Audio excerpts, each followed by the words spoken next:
This is the Last Minute Blues Podcast with Jeff Burton, Donnie Fandango, and former Blues defenseman Jamie Rivers. It is the Last Minute Blues Podcast. Donnie Fandango, Jeff Burton, and the dude, Jamie Rivers.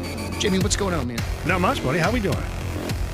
It's May 4th, so this is like one of those May the days. 4th? Exactly. And I got to tell you, man, I enjoy Star Wars, and I love when people find things that, you know, man, that they love. Mm-hmm. Whatever that is, man, that's awesome. But, like, I feel like I've watched those movies, and I know a tiny fraction of what some of these folks know and celebrate. So I definitely feel like a poser on a day like today. Well, why are you a poser? Just because it's May the 4th? Well, just because I don't... Anybody who's not a Star Wars fanatic is a poser? Yeah, I guess that's unfair. I don't really get that. Yeah, that's probably not right. Like, I just feel like I should enjoy the day a little bit. I'm not walking around in my Obi-Wan Kenobi robe. I mean, not yet. Dude, if you would have walked in today as Chewbacca, dude, it would have been the best thing ever. So that's not even really important. I saw over the weekend that you were in Colombia with your oldest daughter. Yes. What's it like with Pop Rivers going on the drinking night on Saturday night with the kiddos? These kids tried to kill me. They don't know that the wily old veteran still has game in him. See, that's what I figured. I figured you would be able to see. When I saw the pictures, I was like, I bet you those kids got their money's worth that night. Oh yeah, no, we had a blast. I got down there mid-afternoon, and my daughter Carson's graduating this month from Mizzou. I'm so proud of that's so everything awesome. That she's been able to accomplish. And so we wanted to have one more weekend, and her boyfriend, Jordan, went down along with a couple of other friends that were there. And so we hung out around her apartment for most of the afternoon. Then we went over to the Mizzou Athletics gift shop, I guess, or the apparel shop, because my daughter was desperately wanting to buy a alumni hoodie, an alumni T-shirt. Hell yeah, man! And I was like, yes, let's go. You did the work for it. That's so amazing. Absolutely, man. It was a beautiful day. So we walked around campus for a little bit, and then we kind of went our separate ways. They got ready, and I had a hotel room, and so I went and took a shower and got all dressed up for the night. Went and had dinner at a great little spot, and then we hit the bar scene. Yeah, and boy, did we! Man, I love Columbia. I love it. It's neat, man. It is. You know what the weird thing is for me? What? Weird/great. Mm-hmm. I knew so many kids there. Really? All the kids I've coached playing hockey that ended up, where for one reason or another didn't continue past, 18U or whatever, or junior hockey, and now they're going to college. I swear, like every 5 minutes, one of these kids would be, Coach Rivers! Oh, my God, I got to get a picture with you. Because there I am, holding drinks, and I'm out on the dance floor dancing, which my daughter was like, I go, I'm going to go dancing. She's like, no, you're not. I go, oh, you watch me. She's like, don't, you won't do it. And I said, well, you don't know me well enough. So out I go, wiggling the hips and strutting my stuff, and she was like, oh, my God. I love that place, if for nothing else, because the Blue Note there is one of my very favorite venues that I've ever been to. It is just such an amazingly remarkable room and just such a cool theater. I mean, they have, by and large, left it alone. Mm-hmm. You know what I mean? And so when you go into it, it feels like an old school kind of place. I remember watching Seven Dust play there eons ago. We were here in town, and we drove up. Clint and I, Morgan may have been here too. Anyways, we met up with the rest of the band in Columbia. It was a smaller venue, obviously. This was a long time ago. This is like when they're cutting their teeth type thing. Mm-hmm. And so Seven Dust played there, and it's a good memory. Yeah, man. There was a night that I went to see the Urge with my ex-wife there. And the people that were next to us in the balcony, I guess, put two and two together, and we're like, oh, man, it's Donnie Fandango. Jamie, I am not lying to you when I say that there was never a time that night that my beer cup got anywhere under halfway full. Yes. I mean, these people just keep pouring and pouring. And so later that night, the Urge had just gotten the final print back of the Jump Right In video, okay? So we're all on the bus, we're still drinking, and they put in this video. And all of a sudden, that bus starts to spin. Oh, boy. And all of a sudden, that TV starts to spin.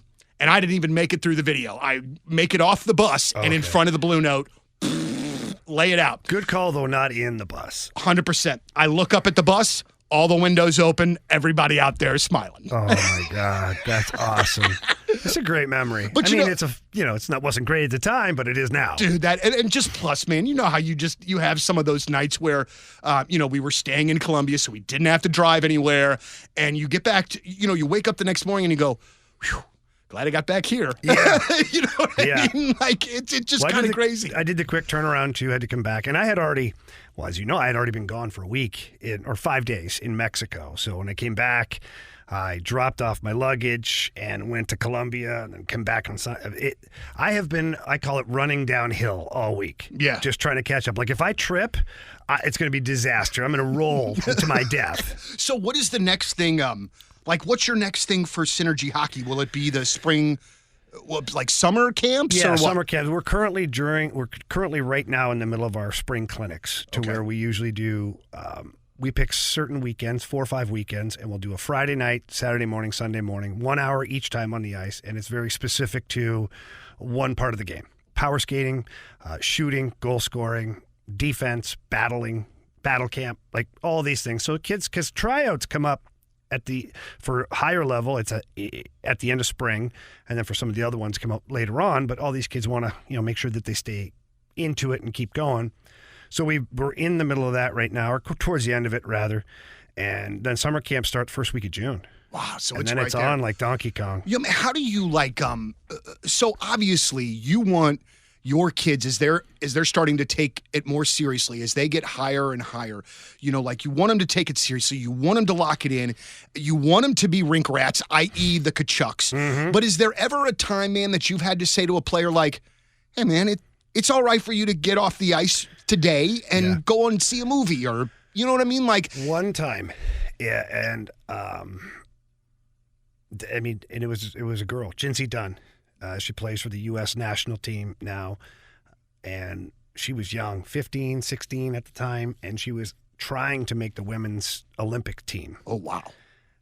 And she was going nonstop, like morning before school, on the ice at 6 a.m., and the sessions are not easy. They're hard. They're super advanced. I mean, you're training potentially an Olympic athlete at this point. And then she would go to school all day. And then she had like basketball after school. And then she'd do like a workout. This kid was grinding. Yeah. And I remember one day she just like stopped in the middle of one of the skates and she started crying. She just was tired. Yeah, and it was a lot. And the stress of all of it. And so at that point I said, hey, we're done here. We're done. And take a couple days off. Yeah. And I remember talking to her father about it after, saying, hey, why don't we give her a little break? Okay, she needs it. Yeah. She needs it. Going hard every day is not always productive. Sure. So that's the one time that I've had to pump the brakes with one of my players. Yeah. And she's just of that personality where much like the Tkachuks, just as much work as you can throw at her, she would do it. Yeah. And she's an incredible individual. I'm so proud of everything she's been able to accomplish with her hockey and outside of hockey too. And it's a great family. The Dunn family are like rock stars. The Josh Dunn plays with the Columbus Blue Jackets up and down all year. Jessica had a full ride at Ohio State as a hockey player. Joy is going to be, she's part of the U18 women's national team. She's got a full ride. So the whole family they got some good athletes. I got to tell you, man, my kids got really, really, really ripped off in the whole genes side of things. You know what I mean? like you just see these families, you know what I mean? Of like grandpa, grandma, like they're all these athletes, and my kids, well, Dad can talk on the radio, so maybe hopefully something like that will work out for you, I guess. You know what? It's not as common as you think, because having trained so many players, and even my own sons, they were good hockey players, but at one point they just were like, we're done. Mm-hmm. So there's more of the stories of that where it doesn't work out. I don't mean like doesn't work out in life. It just doesn't work out in that particular sport. Than there are the other ones. Like that's why we remember the Dunn family, the Tkachuk family. You're like, whoa, because they're outliers. You know what I mean? Yeah, absolutely so. That makes tons of sense. It's way less common to have that kind of athletic success. Yeah. I was telling you about talking to you just as we were getting set up, man. I've watched more of the NHL playoffs this year than I think I ever have, withstanding, like watching the Blues, just watching every other games. And I am obsessed with what's going on in the East right now. I've never been an Eastern Conference guy by any stretch of the imagination. Yeah. And a few years ago when we started doing the podcast, I know we make fun of it because the West was loaded and the East wasn't. Well, it seems like those tables have turned a little bit, man. It's turned. And, man, there has just been, dude, all I can say, it's just been so much fun to watch these games, and also watching the games without having like a skin in the game. That's all right too. You know what I mean? Then I don't feel so puckered up. Okay, let's isolate that for a second.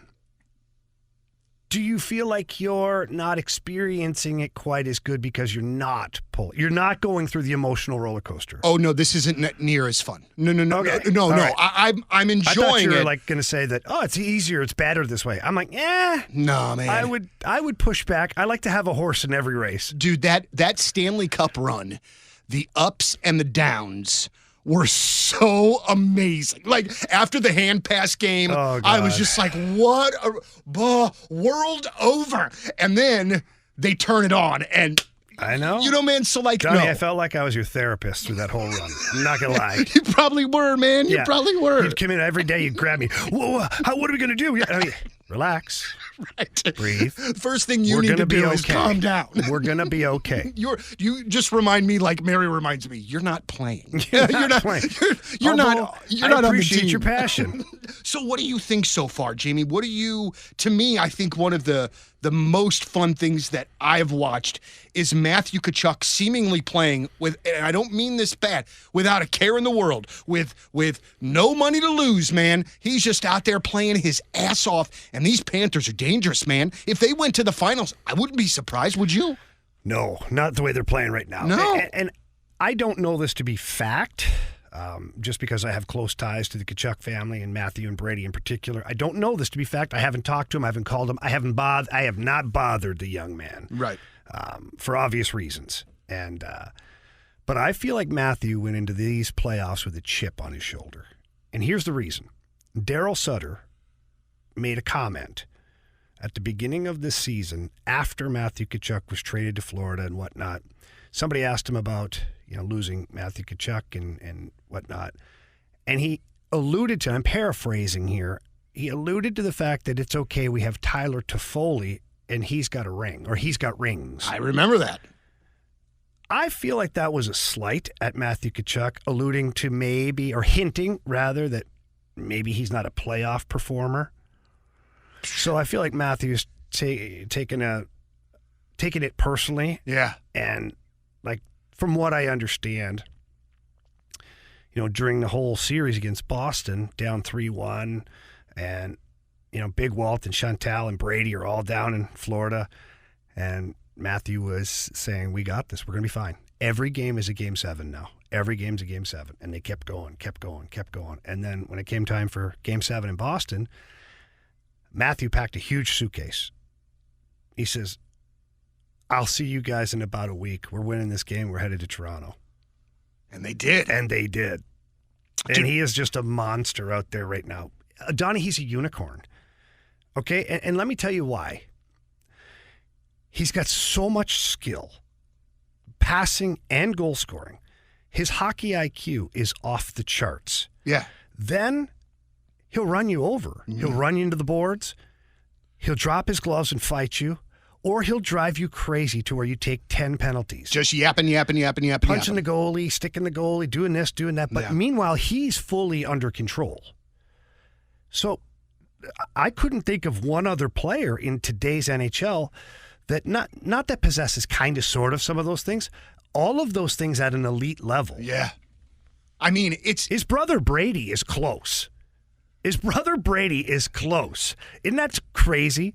We're talking about a unicorn in Matthew Tkachuk, and we're like, the only thing close to him is, well, another Tkachuk. Man, the thing though that I notice a lot, is how he is playing both ends of the ice, though, man. You have to. He knows, man. He knows. But I mean, like, it just I feel like every single bit of everything is left on the ice when that game is over. He just puts it all out there, and I just love like hell watching him play. But then also, it was fascinating to me, and I heard Darren Pang talking about this with Randy Carricker and Brooke the other day, was that he said that the vibe in Boston for Game 7 was super tense, that the fans even were kind of feeling it, that it felt like they were it was slipping away. Kind of white-knuckled. They could totally feel that slipping away, and you could see it in their play. They were making plays that were uncharacteristic. They were turning the puck over at the highest clip that they had all season long. And Florida just kept playing that black and blue, get in on the forecheck, get to the front of the net, get pucks there, hit everything that moves, clear out the front of the net, clear out the house in their end. Boston did not look like they had a chance at any point in that game, even though they got it to overtime.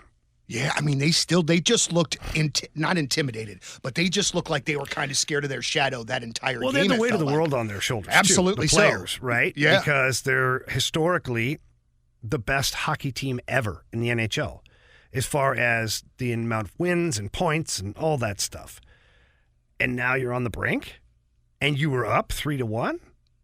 Like, there's some stress there. Absolutely sure. so. And I think they puckered up a little bit. Dr. James Maxwell, Crestwood Dental Group. Find him online at crestwooddental.com or give him a ring at 314-820-0909. When I first started going to see Dr. Maxwell, I had so many issues with my teeth. And through the course of a couple of years and some visits, Dr. Maxwell has gotten my smile looking fan-freaking-tastic. And now Dr. Maxwell doesn't just see me. He sees Mary. He sees my kiddos, my dad, my brother.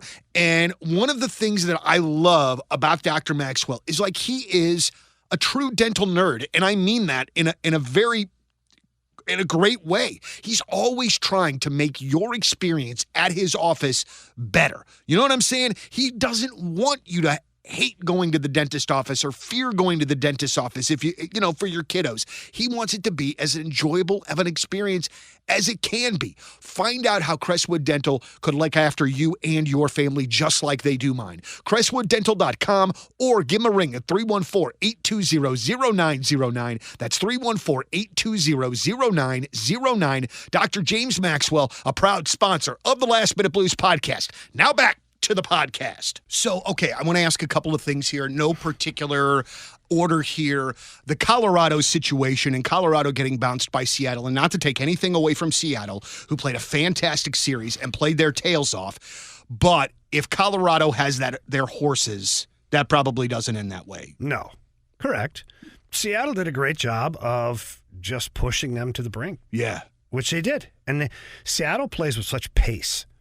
They're go, go, go, go. And they've got a lot of really fast skaters, but they also play hockey fast. What I mean by that is they support the puck extremely well, and they move the puck up the ice fast. Mm-hmm. So it's not a get the puck, hold on to it, delay, move the puck. No, it's like on the stick, off the stick, on the stick, off the stick. And to be able to do that, you have to have guys who work their tail off to support the puck and to get open. And that's Seattle. All of a sudden, they've got the puck, inside their blue line, and the next thing you know, you're down behind your net. You're like, how the hell did we get here? Boy, oh boy. They play a very, very, very good game. All right, so then we've got the Edmonton and Golden Knights series.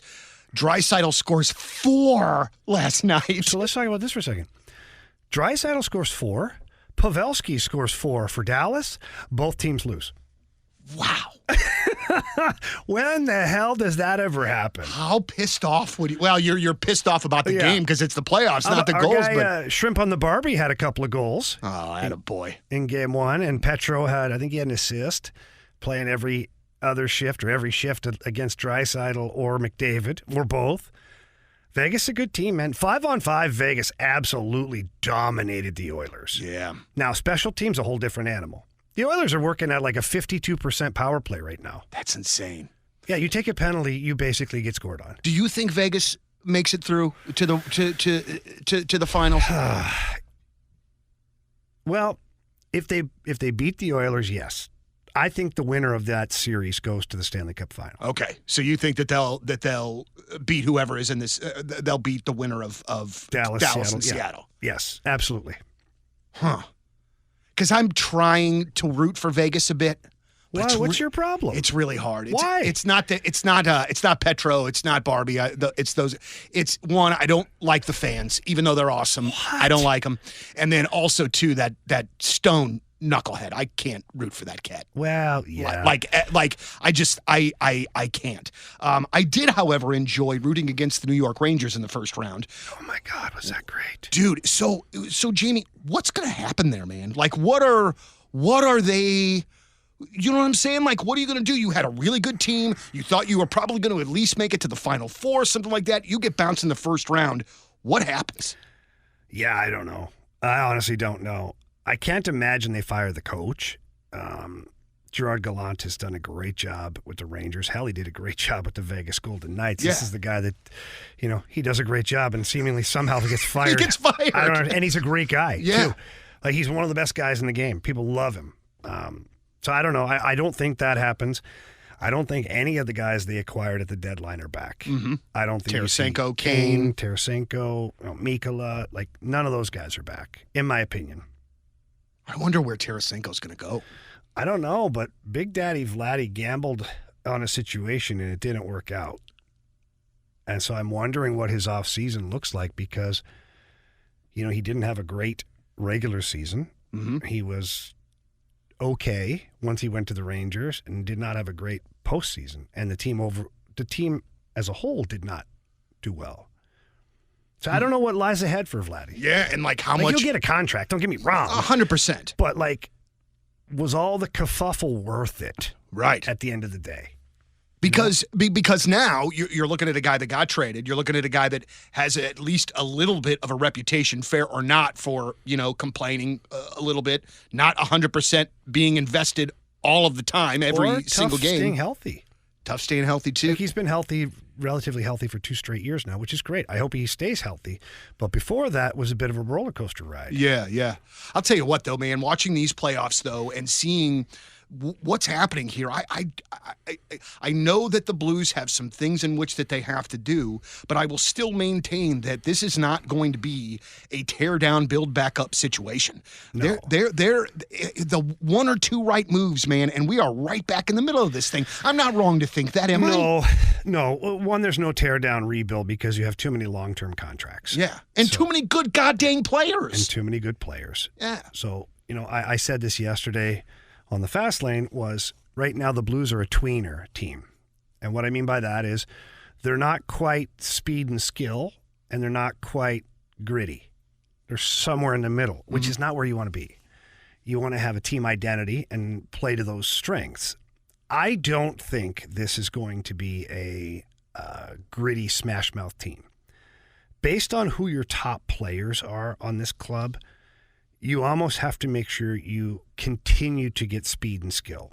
Kapanen and Verana were speed and skill. Mm-hmm. Thomas, Kyrou, speed, skill. Booch, speed, skill. Go down the list. You've got way too much. Not too much.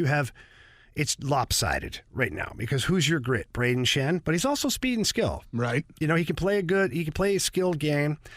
Brandon Saad is not really gritty. He'll go to the front of the net, but he doesn't physically scare anybody. But he's got speed. He's got some skills. He's a 20-goal scorer. Mm-hmm. So I think that's where Army goes. And I think you probably build a 4th line of Toropchenko-style players. And, that's your grit factor. Where Army's going to have to figure out something with, I don't know, pixie dust or magic or whatever the heck it is what does he do with his blue line? Mm-hmm. Does he stand pat? Was it just an outlier season? Did guys just have a bad season? Did it just not go right? Or does he have to figure out a way to make a deal? The latter is going to be difficult. Right. Because you have your top 4 defensemen with no trade clauses. And making good money. Yeah. So they have to agree to be traded wherever you want them to be traded. Boy, that's going to be tough. I just remembered something here as we were talking about the Blues. and I'm just very thankful that I'm not a fan of the Winnipeg Jets. Oh, boy. What in the heck happened? Well, I mean, obviously, the team really started to sputter come January or so, and they got ran out here in the first round. But then there was the press conference where the coach said the best players weren't the best players, didn't step up. Then Blake Wheeler came back out and said he didn't appreciate it. It was Paul Maurice, right? No, Rick Bowness. Rick Bowness, sorry. Didn't appreciate that he didn't come to the locker room to tell the guys that. What do you think of that? That whole situation up there seems like a mess. It seems like they had gotten it right and they were kicking ass at the beginning of the year, and then it just seems like it was a slow roll downhill the rest of the season. So I'm not inside the locker room, obviously, but you talk to enough people surrounding the team or guys that have been on the team or coached with the team or whatever, there's a culture problem there. And there's a couple of guys, Wheeler being one, Scheifele being another, that for whatever reason, they seem to not mix well. And they have their cliques and they've got their, and so I know as a player, you can do the homework on this, that played for the Blues, played for the Jets, plays in Carolina now. Anyways, that was up and said that the locker room's a mess. That the locker room was a mess. There's very little accountability, just all of that stuff. And so then they ripped the C off of Scheifele, Wheeler's jersey. Yeah. Don't give it to anybody. And now Rick Bowness, who's, he should have kept his emotions in check. You don't need to be throwing all the players under the bus following the game with the media. Mm-hmm. But nonetheless, it is what it is. But that just went to, for me, that told a story. If the coach is that willing to verbally insult his core guys, that means he's at the end of the rope. Right. And then it also told a story for me when Blake Wheeler was willing to criticize the head coach publicly. Oh, boy. And that just tells you that there's a divide there. So I don't know if it's and it can't be all the players. Right. So there's probably a portion or half or maybe even more that are on the side of the coach. And then there's got to be a portion of players that are part of the Wheeler group type thing. And so I don't know what Kevin Cheveldayoff does in Winnipeg. And let's not forget, he had Connor Hellebuck, too, come out publicly and say, I don't want to be here for a rebuild. Yeah, I'm not doing that. I want to win a Stanley Cup. And so there's your goalie, one of the best goalies in the NHL, and now he's voicing his displeasure. They got a lot of work to do up in Winnipeg. But you can't. But if you blow it up, then your goaltender's going to want out. Yeah, so then maybe the part of the blow up is your goaltender. Yeah. Maybe you trade him. There's a lot of teams that would like a Connor Hellebuck. What about Calgary? What happens up there? Well, they fired everybody. Right. They ran it through. They fired Daryl Sutter earlier this week. I knew Daryl Sutter was the wrong pick for that team, for any team in today's NHL. He's just too old school for today's NHL player. Yes. Like, he's still in the 80s coaching. And I don't mean with his X's and O's. Daryl's a very smart individual. Yeah. It's the methods that are problematic. And the players don't like it. They don't respond. And the personal insults and the no food on the plane for grown men following a loss on the road. And they did that? Oh, yeah. Oh. So things like that don't fly in the NHL anymore. Right. They did at one point, but guys were so scared way back. Okay, all right. Right, I'll do whatever. I just want to keep the check eat coming. my pillowcase. Thank you. Right. Do you have any mustard? Whatever. Right. Right. So I knew there was going to be a clash between the modern day hockey player and Daryl Sutter. And I wondered why Brad Treliving made that call. He must have felt desperate at the time. And so I feel like the ownership agreed that he was desperate and so therefore relieved him of his duties. And then when they got to talking to the players upon exit meetings and things like that, I think they found out quickly that there is one major problem. Yeah. And it's the head coach. Yeah. And so he's out. So Monday we will find out where the Blues draft. Monday is the draft lottery. Mm-hmm. So I am just rooting like hell for Columbus, I think, to get the number one pick because I don't want Connor Bedard going to Chicago and being up our ass for the next 3 years. I thought maybe you'd be rooting for the Blues to win the lottery. Well, I do, but don't they have only a 7% chance or something like that? 3.5? Have you no faith, Donnie? I mean, probably not as much as I should have, I guess. But okay, obviously, outside of getting picked 1, 2, 3, or what's kind of best case scenario for the Blues? Yeah. Because from what I understand, the Blues most likely with a pick in the first 12 or what have you are going to be able to get a really tremendous player. Not Connor Bedard, but a really tremendous player. Yeah, there's a lot of good players. If the Blues are even fortunate enough to move up to number 2, for some reason the lottery happens and they get the second pick, Adam Fantilli is an incredible hockey player.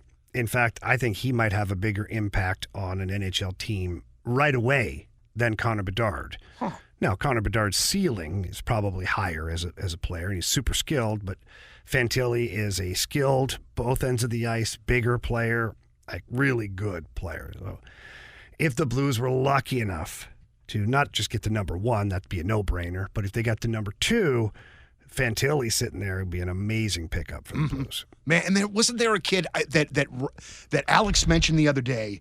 Was it Ryan Leonard? That's a Team USA forward that kid looks like he's a tremendous as well. But I know there's a lot of factors, and then you've got, who's ever playing in Russia and Europe and all that crap, too. You got a lot of stuff going on. But this is a very strong draft, and the Blues, I believe, they will keep their top pick, wherever it lands, and then I think Army will get creative with the other 2. Oh, baby. Yeah, I think if Army truly wants to make a change in some of the areas that he deems are not up to par, he will attach one of those first rounders to a player in order to make a trade to inspire somebody to take said player. I know you don't like to talk about particular, trading players just because, kind of puts you in a bad spot when you see the dudes. Well, I've also been that player, and it sucks to hear that said. I can imagine, but I just, the only name that keeps popping up into my head over and over again is Torrey Krug. Yeah. Outside of that, who could possibly really be moved that would make a difference? So the way I look at it is this. In theory, you have a Torrey Krug in waiting in Scott Perunovich. In theory. In theory. Not in practice yet, as far as actually showing you on a daily basis that he can be one of the highest scoring power play defensemen in the last decade. You don't have that yet, okay? But from a size, stature, skill, all that stuff, you got a guy that you're like, okay, fits the mold. Mm-hmm. We'll see if it works. Nick Leddy, I don't know if you have that per se. Plus, at $4 million, not that much. Not that, it's not that bad. Mm-hmm. You do not have a Colton Parayko anywhere in your stable, and you don't have a Justin Falk anywhere. So, to me, when you do the process of elimination, and what player out of those 4 do you think you could move? Nick Leddy might be tough. Teams be like, yeah, maybe we have our own Nick Leddy. Mm-hmm. Justin Falk, you're not moving him. You're not. He's your best all-around defenseman right now. You're not moving him. And one of your core dressing room guys, too, now, right? 100%. Now, Colton Parayko, they'd be lined up around the corner. But again, you don't have another Colton Parayko. Whether you like him or not, you don't have another 6'6" defenseman that can skate like that and move the puck. Right. And when his game is right, he's a very dominant force out there. So I think that teams that need a power play defenseman that would maybe take on a contract like that, along with a first-round pick attached to it, looks pretty nice. Boy, oh boy, I love this part of it. I love the general manager aspect in all 4 of the major sports. I even watch about the NBA trade deadline and stuff, and I don't know crap about the NBA, but I just love the inner workings of it all. And then the offseason, get out of there, man. This is just fantastic. And more playoff hockey tonight. And I really have to say this. Listen, if you watch the Blues, and once the Blues are gone, you're done with the NHL for the year, I understand that. I've been that person in years past as well. But I am telling you, any one of these series right now, the games are just an absolute blast to watch. And my question is, what else are you going to watch? The Cardinals? Oh, Donnie. You know what I mean? Why you got to go there? They're just sitting over in the corner minding their own business right now. Dude, watching that game last night, I have never, in my time in St. Louis, I've lived here my whole life. I've been a Cardinal fan since I was a wee little bitty guy. even in the 90s when they were terrible, in the early 90s, I don't ever remember hearing that loud of boos at Busch Stadium ever before. Yeah, it's unfortunate too.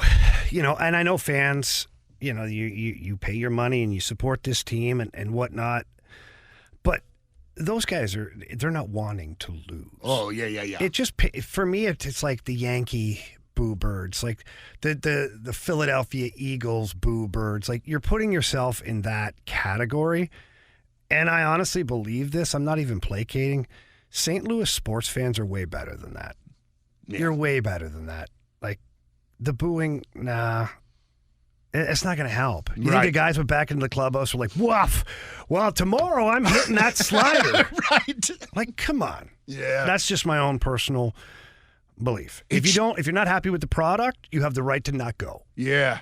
I would just leave before I would boo. Yeah, I mean, like the second that Helsley gave up the homer, I would have just been walking to the car. I might have been booing to myself, but I wouldn't have booed them per se. I don't get behind that stuff. It's just so wild to me, the way that this is working out. And also, too, and I know that this is a very slow thing over time, that this is nothing that is going to happen in any one short period of time.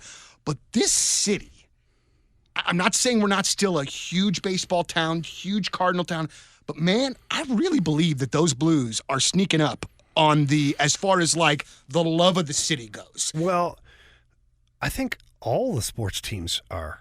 Well, that's true. I really do. It's a great time to be a St. Louis sports fan right now. You're a city fan?